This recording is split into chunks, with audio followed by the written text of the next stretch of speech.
वंदे मातरम। आप लोग सीख रहे हैं पर्यायवाची शब्द और हिंदी व्याकरण में। पहले हिंदी में सिखाएंगे, फिर संस्कृत में सिखाएंगे। यही क्रम हमारा चलता रहता है। चाहे हम कोई भी चीज़ सिखाएं, उपसर्ग हो, प्रत्यय हो या संस्कृत की जो भी ग्रामर हो, पहले हम सरल भाषा में सिखाते हैं, यानी हिंदी भाषा में, जिसे आप आसानी से याद कर सकें, समझ सकें और हमेशा याद रख सकें। और उसके बाद में हम लेके चलते हैं संस्कृत में, क्योंकि संस्कृत उसके मुकाबले थोड़ा सा कठिन है। वो कठिन क्या है? कठिन आपका हमारा सोचना है कि हाँ भाई कोई चीज़ सोचने कठिन है, और जब कठिन सोचेंगे तो कठिन ही लगता रहेगा। लेकिन जब हम उसको अच्छे से अध्ययन करेंगे, तो समझेंगे, समझ के काम करेंगे, बार बार देखिए, वीडियो देखेंगे, उससे हमें वो सरल लगने लगेगा। और फिर इस तरीके से दोनों ही भाषाएँ, दोनों ही देवनागरी लिपि में हैं, तो दोनों ही भाषाएँ सरल हैं, कोई कठिन नहीं है, क्योंकि असंभव तो कुछ है ही नहीं। मैंने आपको पहले भी बताया है कि देखिए, क्योंकि सब कुछ पॉसिबल है। आई एम पॉसिबल, यानी मैं ही संभव हूँ, मतलब मैं कुछ जो भी करना चाहूँ वो संभव में है। ऐसी कोई भी चीज़ है, वो कोई भी जटिल नहीं है, कोई भी कठिन नहीं है, इम्पॉसिबल नहीं है, ये सभी पॉसिबल है। तो आज हम करा रहे हैं आपको हिंदी व्याकरण में पर्यायवाची शब्द, और ये पार्ट 1 इसका करा चुके हैं, ये पार्ट 2 शुरू हुआ। आज देखिए, शब्द देखते जाइए। पहला शब्द हमने लिया है आकर्षण। देखिए, हमने इसको सारा वर्णमाला के क्रम से सिखाया। तो वर्णमाला के क्रम में सिखाते सिखाते पहले ए, आ, ई ये हम लेके चले थे, लेकिन ई के बाद में हमारी स्मृति में आया कि हमें जो है एक शब्द और रह गया जो हम करा सकते थे, आकर्षण। तो हमने यहाँ करा दिया है। अगर ऐसा भी कोई शब्द हमारे से भूलवश रह जाए तो हम उसको बीच में करा सकते हैं, लेकिन क्रम आपका यही बना रहेगा जो आपका वर्णमाला का क्रम है। तो देखिए, इसमें पहला शब्द है आकर्षण।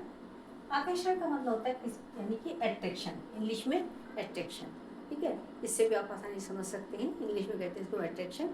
और ये होता है, हिंदी होता है खिंचाव, ठीक है। किसी को खींचे चले आना कहते हैं ना, वो हम उसकी तरफ इतना आकर्षण है, उसका आकर्षण ही इतना है कि हम उसकी तरफ खिंचाव हो गया हमारा, उसकी तरफ है, हम पूरे खिंचते चले गए। तो समझा, इसका जो दूसरा पर्यायवाची वो है खिंचाव। आकर्षण का खिंचाव, लुभावना, जो मन को अच्छा लगे, जो हम जिसकी ओर हम आकृष्ट हो जाए। मोह, सम्मोहन, अनुनय, प्रलोभन, चुंबक। ठीक है, चुंबक क्या होता है? चुंबक हर चीज को अपने आकर्षित कर लेती है, ठीक है, आकृष्ट कर लेना, चुंबक तो होना, यानी चुंबक की तरह। जैसे चुंबक क्या होता है? लोहे को अपनी ओर खींच देती है, ठीक है, जहाँ चुंबक रखेंगे तब लोहे के ऊपर जाकर वो चिपक जाएगी। तो इसी तरीके से वो कहलाता है हमारा आकर्षण, ठीक है, जिसके प्रति हम खींचते चले जाएं या आकृष्ट होते चले जाएं, वो कहलाता है आकर्षण। तो पर्यायवाची आपके आकर्षण के, आकर्षण के खिंचाव, लुभावना, मोह, सम्मोहन, अनुनय, प्रलोभन, चुंबक। आगे अगला शब्द हमने लिया है ईश्वर, ठीक है। ईश्वर के वैसे तो बहुत सारे पर्यायवाची हैं, लेकिन जो मेन है, पहले सरल लिए हैं, फिर हमने थोड़े से टफ लिए हैं, वो हमने कराए पर्यायवाची आपको ईश्वर की। ईश, प्रभु, भगवान, परमात्मा, परमेश्वर, दीनबंधु, जगदीश, जगन्नाथ, ठीक है। ये सब ईश्वर के पर्यायवाची हैं। ईश्वर को हम विभिन्न नामों से पुकारते हैं, नाम तो उसके अनेक हैं, लेकिन ईश्वर एक ही है, ठीक है। उस एक ही ईश्वर के हमारे ढेर सारे नाम हैं, जिन्हें हम विभिन्न नामों से पुकारते हैं, उनकी आराधना करते हैं, अर्चना करते हैं, पूजा करते हैं और उनकी वंदना करते हैं। तो ये हुए ईश्वर के पर्यायवाची।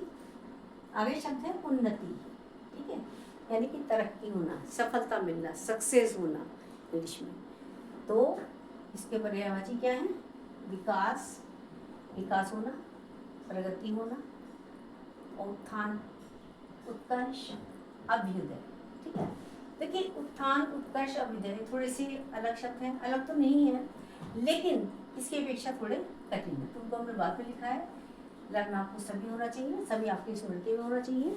और बेसिकली छोटे बच्चों को तो दो दो पर्यायवाची ही सिखाए जाते हैं। 8th क्लास तक के यही होता है कि निम्नलिखित के प्रत्येक शब्द के दो दो पर्यायवाची को तो ज़्यादा पूछे भी नहीं जाते हैं, लेकिन जितने अधिक से अधिक आप याद कर लें उतना अच्छा है, जितने अधिक से अधिक आपकी स्मृति में हो, आप कंठस्थ कर सकें। आगे अगला शब्द है उद्यान। उद्यान क्या होता है? देखिए, ऊ चलवाए, छोटा ऊ बड़ा उद्यान। उद्यान मीन्स बगीचा, बाग, फुलवारी, बगिया, वाटिका, उपवन। इसके ढेर सारे पर्यायवाची हैं। तो क्या हुआ? इसे गार्डन, उद्यान को इंग्लिश में कहते हैं गार्डन, यानी कि बाग, बगीचा, फुलवारी, उपवन और वाटिका। बगिया में लिख सकते हैं आप उचित, उचित यानी प्रॉपर, एकदम राइट, परफेक्ट, ठीक, इंग्लिश में। और हिंदी में क्या लिखेंगे हम? उचित। ये कथन बिल्कुल उचित है। उचित का पर्याय क्या हुआ? ठीक है, उपयुक्त है, योग्य है और समीचीन। ये शब्द बिल्कुल अलग है, ये सब संस्कृत में भी आ जाता है समीचीन। यानी समीचीन मीन्स उपयुक्त, बिल्कुल राइट, एकदम करेक्ट, एग्जैक्ट शब्द जो है क्या है वो? समीचीन। उचित का समीचीन। अगला शब्द हमने लिया है उत्तम, ठीक है। उत्तम मतलब द बेस्ट, तो सबसे अच्छा हो, ठीक है, good, better, best, the best, सबसे अच्छा। तो उत्तम हुआ हिंदी में, पर्यायवाची क्या हो गया? उत्कृष्ट, श्रेष्ठ, मुख्य और प्रधान। उत्तम के पर्यायवाची फिर से देखिए आप एक बार, उत्कृष्ट, श्रेष्ठ, मुख्य, प्रधान। अगला शब्द हमने लिया है उपेक्षा। उपेक्षा क्या होता है? हम किसी को घृणा की दृष्टि से देखें, किसी को हीनता की दृष्टि से देखें, किसी को हीन समझें, वो कहलाती है हमारी उपेक्षा करना, ठीक है। उपेक्षा करना, किसी को हम हीनता की दृष्टि से देखना, इसके बारे में हम हमारे अच्छे विचार ना हो, इसके बारे में हमारे बुरे विचार हों, जिसके बारे में बुरे ख्यालात हों, तो वो कहलाता है हमारा उपेक्षा। उपेक्षा अवहेलना, अनादर करना, निरादर करना और तिरस्कार। वितृष्णा, वितृष्णा थोड़ा कठिन है, इसको हमने बाद में लिख दिया है, लेकिन आप सभी कर सकते हैं। यानी उपेक्षा के पर्यायवाची अवहेलना, अनादर, निरादर, तिरस्कार, वितृष्णा। आगे अगला शब्द यह है आपका उदार, ठीक है। उदार यानी काइंड होना, किसी के प्रति हमें दयालुता की भावना रखना, उदारता की भावना रखना, तो कहलाता है हमारा उदार, यानी दयालु, सुहृद, सदाशय, हृदयालु, दयावान, ठीक है। तो इंग्लिश में हम कहेंगे काइंड, और उसके पर्यायवाची क्या होंगे? यानी कि उदार के दयालु, सुहृद, ठीक है, सदाशय, हृदयालु और दयावान। जिसके प्रति हम दया की भावना हृदय से रखते हैं, उसको हृदय से सम्मान देते हो, हृदय से जिसके प्रति हम अपना कुछ अच्छी भावनाएं रखते हो, वो कहलाता है हमारा उदारता की भावना होना। उसके पर्यायवाची आपको बता दी हमने।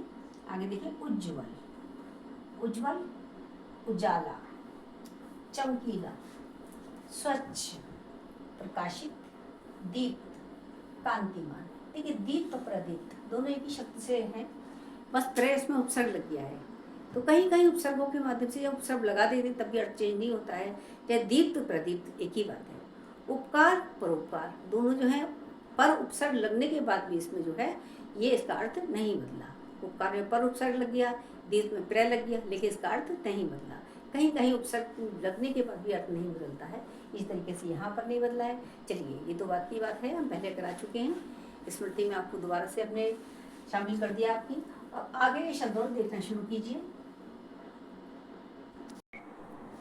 आगे के शब्द देखिए, उमंग, वर्णमाला के क्रम में अभी ऊ चल रहा है। उमंग, ये उमंग में जोश, उत्साह, लहर, मौज, उल्लास, आनंद। देखिए उमंग क्या होता है? उमंग जो है हर्ष मिश्रित एक शब्द है, जिसमें हमारा हर्ष भी शामिल हो और जिसमें हमारी जो कार्य करने की क्षमता है वो भी बहुत अधिक हो। जैसे कि हम बड़ी खुशीपूर्वक कोई काम कर रहे हैं, खुशी भी शामिल है, हमारा जोश भी शामिल है, और जो हमारी कार्य करने की क्षमता है वो भी शामिल है, और जिससे हम अपने दिल से खुशी से किसी काम करना चाहते हैं, यानी उमंग के साथ में, यानी प्रसन्नता के साथ में, खुशी के साथ में, ठीक है। तो उमंग के इस तरीके से मिला जुला शब्द हुआ ये उमंग। उमंग माने जोश, जिसमें जोश भी वो काम करने का, हमें काम करना है, उसमें खुशी भी शामिल है और हमारा उत्साह पराक्रम भी सब शामिल है।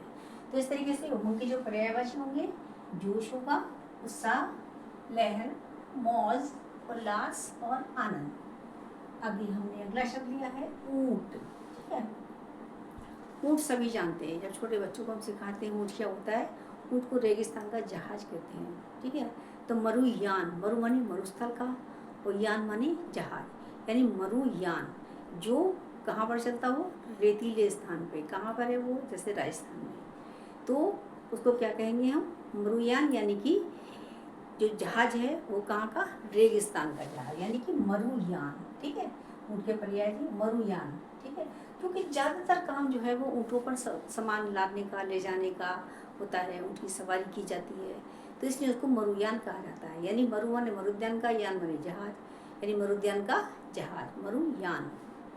आगे अगला शब्द है लंबोस्ट। लंबोस्ट क्या किया हमने पहले भी आपको बताया था, जो पर्यायवाची होते हैं वो किस पर आधारित होते हैं, वो होते हैं हमारे जो भी हमारी नेचर है, जो हमारा स्वभाव है, रूप रंग आकार, हमारी आदत, उसके अकॉर्डिंग हमारे जो है पर्यायवाची चलते हैं। तो लंबोस्ट माने जिसके लंबे ओठ हैं, लंब माने लंबे, ओस्ट माने ओठ, जिसके लंबे ओठ हैं। तो किसके लंबे ओठ हैं, वो किसके हैं, ऊँट के, इसलिए उसको लंबोस्ट भी कहा जाता है। ठीक है, लंबोस्ट भी कहा जाता है, मरुयान कहा जाता है। महाग्रीव, महाग्रीव तो आप समझ सकते हैं, महा माने बड़ी, ग्रीव माने गर्दन, जिसकी महाग्रीव हो, बहुत लंबी गर्दन हो, तो उनकी गर्दन बहुत लंबी होती है, इसलिए उनको क्या कहते हैं, महाग्रीव। तो महाग्रीव भी इसका पर्यायवाची हुआ। और उष्ट्र, ऊँट, ये संस्कृत में भी आता है उष्ट्र शब्द ये वाला। और एक शब्द है आपका क्रमेलक। ठीक है, क्रमेलक जो है इसको भी आप जान सकते हैं, और उष्ट को भी, क्योंकि ये जब पर्यायवाची में आपके बहुविकल्प में आ जाते हैं पूछने के लिए, तो इस तरीके के शब्द ऐसे आते हैं, कभी कभी बच्चे अटक जाते हैं। लेकिन जब इसका आप अध्ययन करेंगे वाली प्रकार से, तो वहाँ अटकेंगे नहीं, और एकदम से आप आंसर अपना लिख देंगे, जो कि आपको पूरे सेटिस्फाइड आपको हो रही है जिससे आप। ठीक है, आगे देखिए ऊर्जा। ऊर्जा ऊष्मा यानी कार्य करने की शक्ति, ऊर्जा, बल, ताकत, पराक्रम और जीवट। अब जीवट शब्द ऐसा आया है, अगर आपसे पूछ लिया जाए बीच में कहीं भी किसी से, ये प्रतियोगी परीक्षा वगैरह में, या ये जीवट शब्द बीच में आ जाए, तो आप उसके पर्यायवाची से अगर आपको कंठस्थ है तो आप एकदम बता सकते हैं। ठीक है, ऊर्जा के पर्यायवाची में क्या है, जीवट, ये शब्द है आपका, इसको भी अच्छे से ध्यान में रखिए। कपड़ा, हालांकि कॉमन सा शब्द है, लेकिन इसके भी शब्द जो पर्यायवाची हैं उन्हें लिख दिए हैं, समझते आइए। पट, वसन, चीर, वस्त्र, अंबर, परिधान। देखिए अंबर आकाश के लिए भी आता है, अंबर मीन्स आकाश। ठीक है, तो आकाश का पर्यायवाची क्या है, अंबर भी है।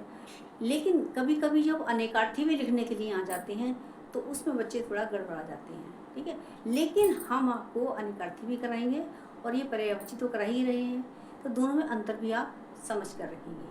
तो इसके पर्यायवाची में आप क्या लिख सकते हैं, अंबर लिखेंगे। ठीक है, अंबर भी वस्त्र यानी कपड़ा, पट, वसन, चीर, वस्त्र, और अंबर परिधान।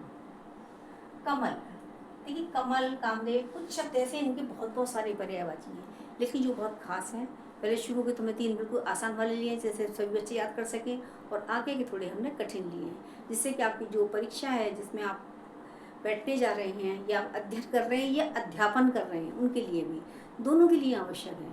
तो अगला शब्द ये है कमल। ठीक है, कमल के पर्यायवाची, जलज, नीरज, सरोज, पंकज, वारिज, अरविंद, शतदल, नलिन, पद्म, अम्बुज, अब्ज, सरसी, पुंडरीक। पुंडरीक बिल्कुल अलग शब्द है थोड़ा सा। ठीक है, और जिससे अरविंद है और शतदल है, ये थोड़े अलग हैं, लेकिन है इसी के पर्यायवाची, आपको अपनी स्मृति में रखने होंगे, जिससे कि आप परीक्षा में अच्छे अंक पा सकें।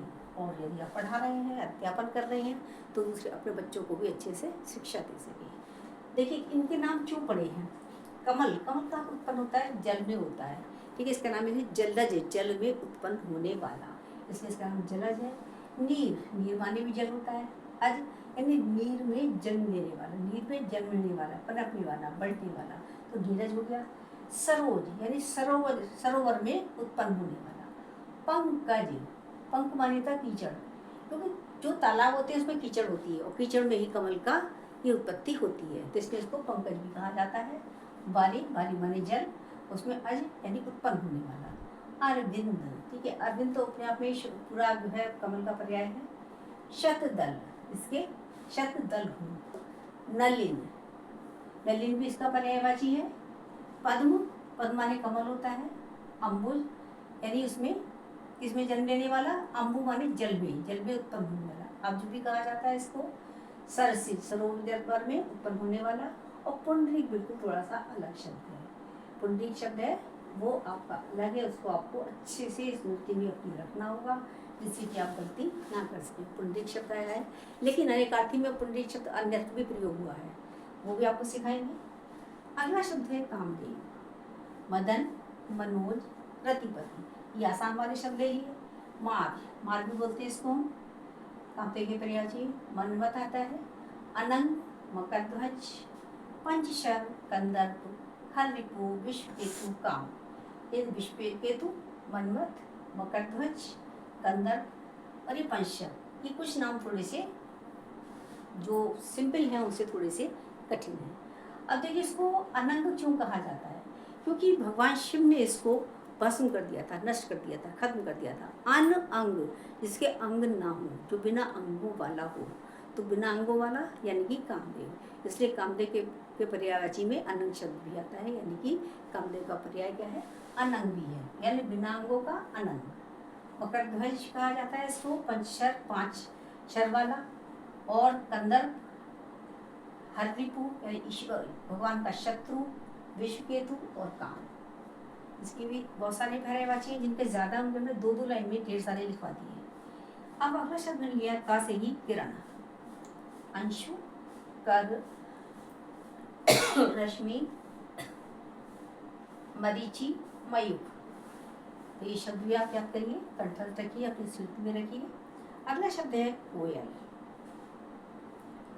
कोयल के पर्यायवाची पिक, कोकिला, श्यामा, काले रंग की इसलिए श्यामा कहा जाता है उसको। बसंत दूत, बसंत दूत क्यों कहा जाता है, जब बसंत ऋतु आती है तो कोयल बोलना प्रारंभ कर देती है, ठीक है, क्योंकि ये कहते हैं कि बरसात की भविष्यवाणी भी करती है, और जब बसंत ऋतु आने को होती है तो ये बोलना शुरू कर देती है। आम के पेड़ में बौर आ जाते हैं, क्या होता है, कोयल बोलना शुरू कर देती है, और इसलिए बसंत की दूत कही जाती है इसको, यानी बसंत आ गया, बसंत आने वाला है, उसके बाद आएगा वर्षा ऋतु आएगी, ग्रीष्म ऋतु और वर्षा ऋतु। वर्षा कैसी हो, कहते हैं भाई अगर कोयल बोलती है तो कहते हैं वर्षा अच्छी होगी, मोर बोलते हैं तो कहते हैं वर्षा अच्छी होगी, मेढक बोलते हैं तो कहते हैं वर्षा ऋतु अच्छी होगी। तो क्या है इसका पर्यायवाची, बसंत दूत, बसंत की दूत है। परव्रत मैंने आपको बताया था, कलकंठ, जिसका कंठ सुरीला हो, मधुर हो, सारंग भी कहा जाता है इसको, पाली कहा जाता है, कलापी भी कहा जाता है, ठीक है। ये शब्द जो है थोड़े से ऐसे हैं जो आपके परीक्षा में पूछे जा सकते हैं, इसलिए इनको मैंने सबसे लास्ट में लिया, बसंत दूत, परव्रत, कलकंठ, सारंग, पाली, कलापी। तो ये शब्द थोड़े से इस टाइप के हैं कि जो आपके उसमें क्या करें कि प्रतियोगी परीक्षा में पूछे जा सकते हैं और बहुविकल्प में पूछे जा सकते हैं। परव्रत मैं आपको बता ही चुकी हूँ, जो अपने बच्चों का भरण पोषण जो है कौवे के द्वारा कराती है तो उसको कहा जाता है परव्रत। ये दूसरे के द्वारा भरण पोषण कराने के लिए इसका नाम परव्रत भी पड़ा हुआ है। चलिए नमस्कार, धन्यवाद, अगली वीडियो का इंतजार कीजिए।